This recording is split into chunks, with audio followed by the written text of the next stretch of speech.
Salut à tous et bienvenue sur le podcast NFL de TFA. Moi c'est Charles et aujourd'hui je vous accompagne pour qu'on parle un petit peu de la draft. On est à quelques jours du début des festivités à Kansas City et on va faire un focus sur les besoins de chaque franchise NFL avant cette saison 2023, division par division, et on commence avec la NFC Sud. Cette NFC Sud fut l'année passée l'une des divisions les plus décevantes en ce qui concerne les bilans de ses équipes. Et si les Buccaneers du jeune retraité Tom Brady sont parvenus à aller chercher un nouveau titre de champion, le suspense fut longtemps entretenu avec des Saints, mi-figue, mi-raisin, des Panthers revenus comme un boulet de canon en deuxième partie de saison, et des Falcons beaucoup plus compétitifs que ce qu'on avait espéré chez eux. Et dans une division qui paraît sans doute la plus ouverte, il conviendra pour ces 4 franchises de ne pas se manquer avant la draft 2023. Et on va commencer tout de suite par effectivement cette équipe qui nous a un petit peu surpris l'année dernière, les Falcons. Ils ont 7 choix au total dans la draft 2023, dont le choix numéro 8 lors du premier tour. Alors après une saison 2022 plus enthousiasmante que prévu, ces Falcons d'Atlanta se verraient bien quand même jouer les troubles fêtes dans cette division sud de la NFC en 2023.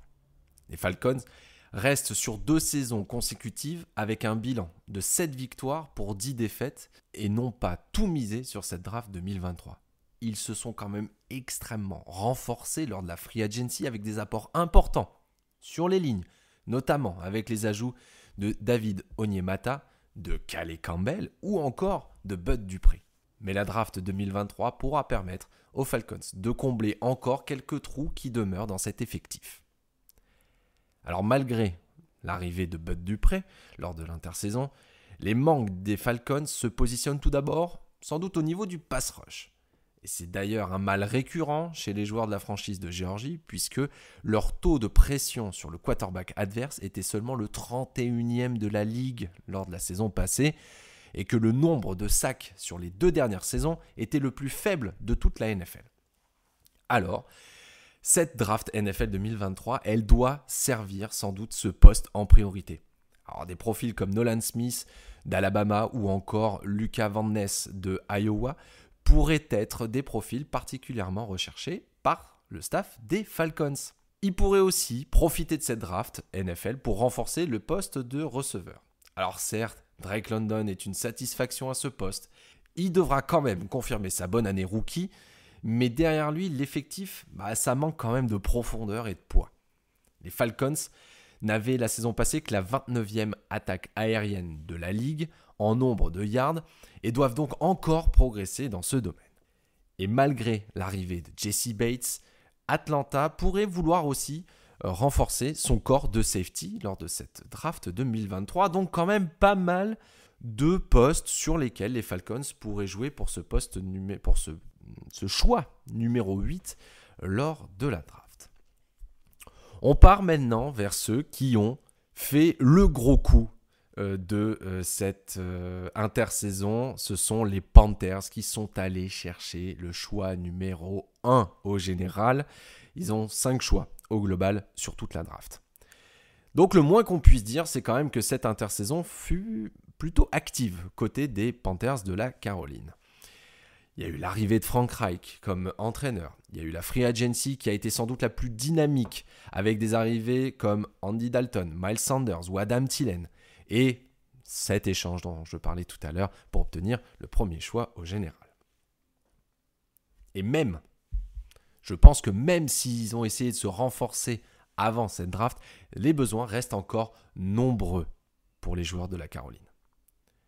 Les Panthers ont tout mis en œuvre pour aller chercher ce premier choix de draft, pour aller le prendre aux Bears de Chicago. Et c'est sans doute, il y a quand même de très très grandes chances que ce soit pour aller chercher un quarterback de grand talent lors du premier tour. Ils sont en délicatesse à ce poste depuis un petit moment. Déjà la saison dernière, il y a eu des changements réguliers à ce poste pour conduire l'attaque qui n'ont pas forcément donné beaucoup de choses. Et donc, pour faire le bon choix, les Panthers, qu'est-ce qu'ils ont fait ? Ils ont reçu avant cette draft Bryce Young, CJ Stroud, Anthony Richardson et Will Levis.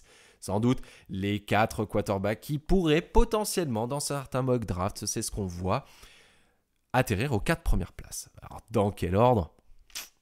C'est encore à dessiner, mais Bryce Young semble tenir la corde raide.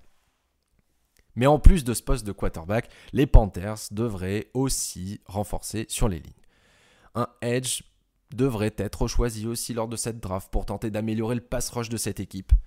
Il y a aussi le linebacker qui ne sera sans doute pas de trop dans cet effectif.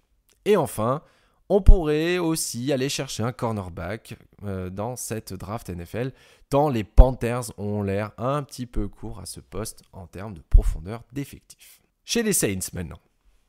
Alors, les Saints, combien de choix ils ont cette année ? Ils en ont 8 et ils ont le 29e choix de ce premier tour. Est-ce que les Saints vont pouvoir retrouver les sommets de cette division NFC Sud ?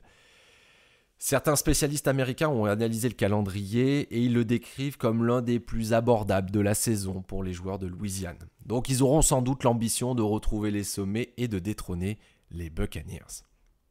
Mais comme pour les autres équipes de la NFC Sud, l'effectif des Saints a été largement remanié pendant cette intersaison. Il y a eu des départs importants, comme celui d'Onyemata, par exemple, parti, on l'a dit tout à l'heure, vers un rival de division. Il y a aussi des restructurations de contrats qui ont été nombreuses pour essayer d'assainir les finances qui étaient vraiment mal en point du côté de la Louisiane. Et il y a surtout l'arrivée de Derek Carr pour pallier à la faiblesse du poste de quarterback depuis le départ de Drew Brees. Il y a encore quelques semaines de ça, les Saints de la Nouvelle-Orléans se présentaient à cette draft sans le moindre premier tour à utiliser, puisque leur choix était parti du côté des Eagles de Philadelphie. Mais avec l'arrivée de Sean Payton chez les Broncos, les Saints ont eu en compensation un choix de draft. Originellement, c'était celui de San Francisco. C'est le 29e dans cette draft. Donc avec un choix placé aussi bas, il y a quand même des chances que les Saints voient passer tous les plus gros talents de cette draft lorsque leur tour viendra. Mais ils pourraient quand même se servir de cette position pour renforcer leur ligne défensive. Avec des joueurs comme Brian Bresee de Clemson par exemple, un ajout qui serait pour nous de bon augure pour une ligne qui aura été remaniée entièrement lors de cette intersaison. Concernant les lignes, les Saints pourraient être aussi tentés d'utiliser ce 29e choix pour renforcer le pass rush. Il y a quand même beaucoup d'équipes qui vont devoir se battre pour renforcer leur pass rush. Et c'est vrai que d'avoir le 29e choix, c'est pas forcément évident pour les Saints. Mais hormis le pass rush, hormis ces lignes, il y a peut-être aussi un secteur vers lequel les Saints pourraient se tourner. C'est celui d'un receveur ou même d'un tight end. Parce que même si le talent de Michael Thomas n'est absolument plus à démontrer, il a quand même passé beaucoup de temps à l'infirmerie ces dernières années et Chris Olave doit encore confirmer sa bonne saison rookie.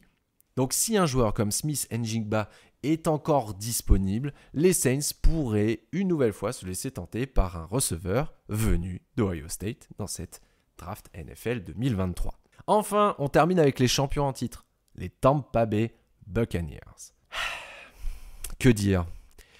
Il va falloir tourner la page de Tom Brady et de construire un avenir aussi radieux, ça va être très difficile. Donc voici l'objectif pour les Buccaneers pour cette saison 2023. Champion de division l'année dernière, malgré un bilan négatif de 8 victoires pour 9 défaites, ils vont devoir profiter de cette draft pour entamer leur reconstruction. Et à commencer, peut-être par l'un des postes les plus importants, celui de quarterback. Alors, bien entendu, remplacer un joueur de la trempe de Tom Brady, ça ne se fait pas du jour au lendemain. Mais pour essayer d'atténuer ces manques, déjà, les Bucs se sont tournés vers Baker Mayfield, qui revient en NFC Sud après quelques matchs en fin d'année 2022 du côté des Rams. Il sera en lutte avec Kyle Trask pour ce poste de quarterback, mais une addition à ces deux joueurs lors de la draft n'est franchement pas à exclure. Le problème reste qu'avec le 19e choix lors de ce premier tour, il y a fort à parier que la plupart des 4 quarterbacks qu'on a cités tout à l'heure soient déjà passés. Mais bon, on n'est pas à l'abri d'une surprise venue d'un tour un petit peu éloigné. On en a l'habitude dans cette draft NFL, rappelez-vous notamment Brock Purdy. Les Buccaneers pourraient également, à mon avis, utiliser leur choix de premier tour de cette draft pour sélectionner un joueur de ligne offensive tant les besoins sont criants dans ce domaine pour la franchise floridienne. On a en tête ces images, je ne sais pas si vous vous souvenez de Tom Brady qui hurle après sa ligne offensive l'année dernière, et il y a aussi le jeu de course qui est à la peine, mais je pense que ça va ensemble. Une ligne offensive un peu moyenne, le jeu de course a du mal à se développer. Donc, peut-être qu'il y a des chances que Tampa Bay se tourne vers des joueurs de ligne offensive pour essayer de rehausser un petit peu le niveau de cette escouade. Voilà, on a fait le tour de cette NFC Sud. N'hésitez pas à nous dire, vous, ce que vous voyez. Qui va être sélectionné par les Panthers? Est-ce que ce sera Bryce Young? Est-ce que ce sera CJ Stroud?